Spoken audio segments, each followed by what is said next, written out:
So with a heavy heart, and this is another one of those videos I didn't want to do, and I can't believe we're actually doing it. This is going to be a conflict in Ukraine video. We want to try to help out the citizens that are displaced with some of the knowledge I've learned through my past.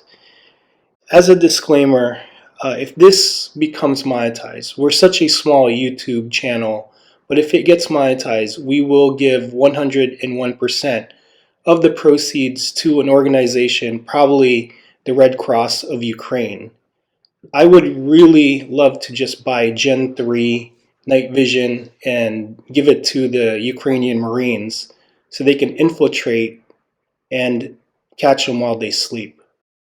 If you are in Ukraine right now, or you're in the occupied areas of Ukraine, or you're just a family member, please get this message to them.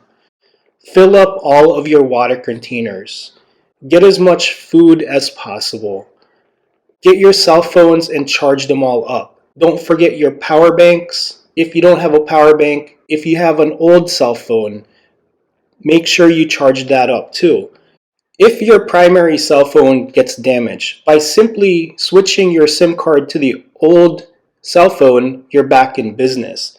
Or you just simply ran out of power, your old cell phone will have power. Set up a communications plan. This is going to conserve stress and battery.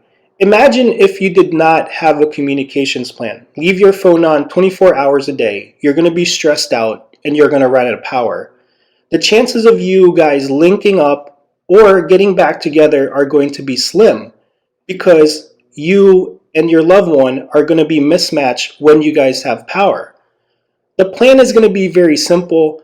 At 1:15, I want you to turn your phone on, and 1:30, you're going to turn it off. You're going to wait till the next day if you guys cannot communicate. This saves the battery. There are 3 reasons why I want to communicate during the night.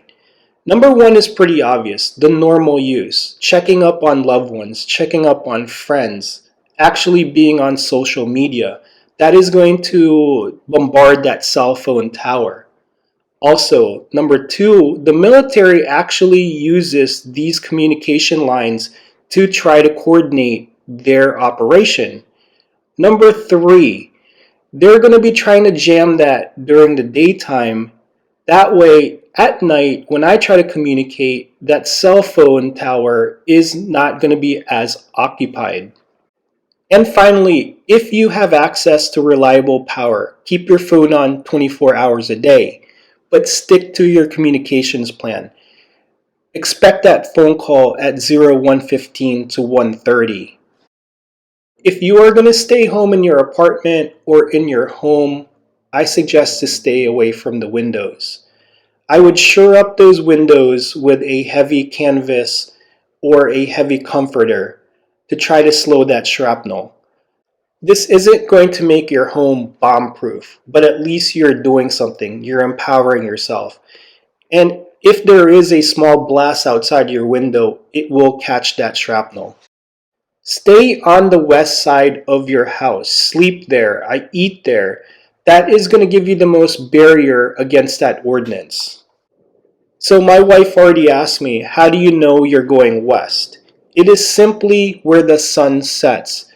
If you're going to evacuate, if you're going to leave your home, go west. That's towards Poland. Mark that every single night before the sun sets and keep walking that way if you have to travel at night. I know that these conversations are hard, but having an evacuation plan, knowing what city you guys are going to first, second, and the final destination, I'm going to wait for you here until I meet you again. Write it down, put it in everybody's pocket, and let them know the plan. Even if they don't want to know the plan, it's on the piece of paper, and if you guys get separated, you guys will meet each other again. This is going to be a very small example of what you should have in your backpack. Number 1 is going to be your ID. 2 forms, one in your pocket, one in your jacket, just in case something bad really happens to your body. Food. something to snack on, flashlight, hopefully with something red so that way you can move during the nighttime. If you have a white light, that's good too. Cold weather gear. Cold weather gear needs to stay on you in case you get separated from your backpack. It needs to be warm enough to keep you alive during night. The primary clothes that you are going to wear are the warmest gear that you have, the warmest outfit you have. Best jacket, warmest pants. Second is you are actually going to get your second warmest outfit, most comfortable. You are going to put this in your backpack that you are going to carry around. This is very essential just in case you get wet, especially since it's still wintertime. You are going to get a plastic bag. This plastic bag is going to waterproof your equipment or your clothes. The more folds you have, the better that it's going to become waterproof. Something that I learned in the service is that this traps air and it will actually work as a flotation device. Just make sure you tape the folds and it should do pretty well. Pack this in the base of the backpack because we're going to put more essential stuff on top. Next is going to be securing our old cell phone, our power bank. What I'm going to do is wrap up the power bank with this piece of paper that's laying around the house, basically to protect it from the cell phone. Then I'm going to put it into the plastic bag to protect it from the elements.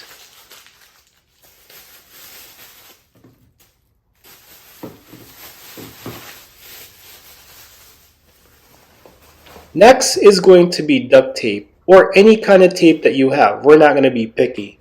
At least minimum 2 bottles of water, put one deep and put one on top so you have access to it.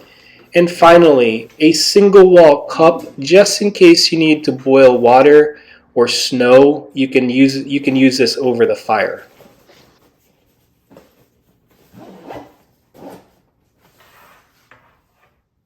Documents that you should bring with you: birth certificates, marriage certificates, school records, passports, photos of your family, photos of Ukraine and your town, especially for the young men of fighting age, so that way you can pass through the checkpoints.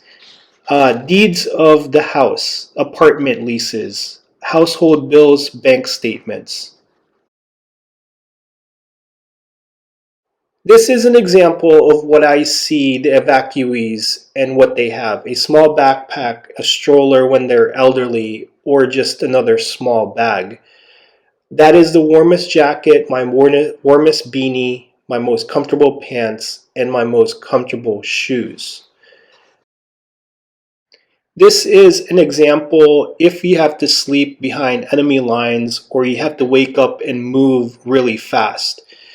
I'm going to take off my backpack. I'm going to face it up. So if I need to put anything clean on there, I will put it on the back of the backpack.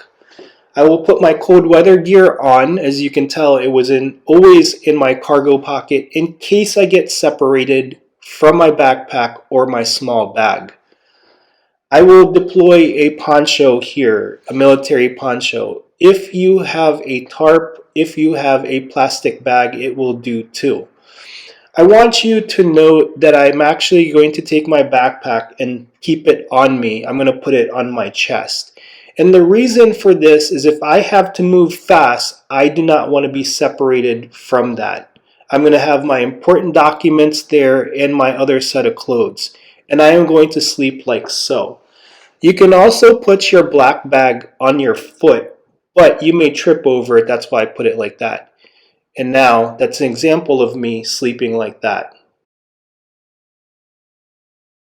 This is an example of having a weapon. That PVC pipe represents either a walking stick, an AK-47, or an AK-74. As you can see, it is off the ground underneath the poncho, safe.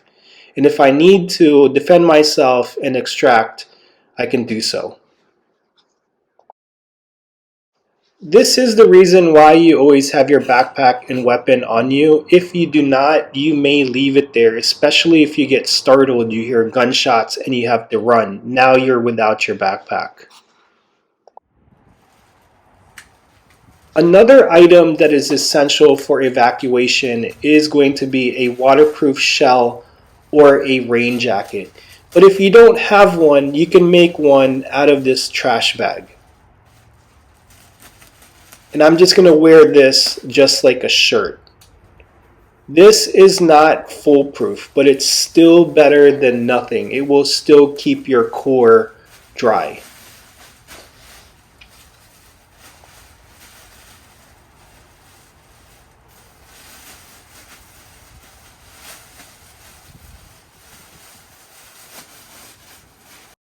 If you don't have a poncho, a trash bag will save your life. It can keep the elements off of you. If you find yourself in a artillery barrage, stay in the fetal position and protect your head. Stay close to the ground as much as possible. If you have a baby like Baby Yoda, you want to tuck them in your arms and try to cover them as much as possible. If you hear sporadic fire, harassment fire, one at a time, you may be able to move. If you hear them firing 2 to 3 shots at you and it's getting closer, you better disappear. They're trying to hit you. They're walking their rounds to you. If they send a volley, they bracket you, meaning they fire everything. Do not leave the house. Wherever you are exposed, just get to the ground. When the barrage is over, they need time to reload. You have 30 minutes to just run out of the city with the essentials on your back. At the end of the day, the Ukrainian army, the armed service, has gained my respect. The Ukrainian people, I don't know what to say. I mean, I wish if the United States were faced with a challenge like this, I wish that we could do 10% of what you guys did. No one believed in you, but you believed in yourselves. One day, we will visit Ukraine. We will see that beautiful blue and yellow flag. I will have goosebumps coming from the taxiway because I know how brave these people are. To be faced by Russian tanks, to be shot at with automatic fire, and the crowd not moving. You guys will prevail.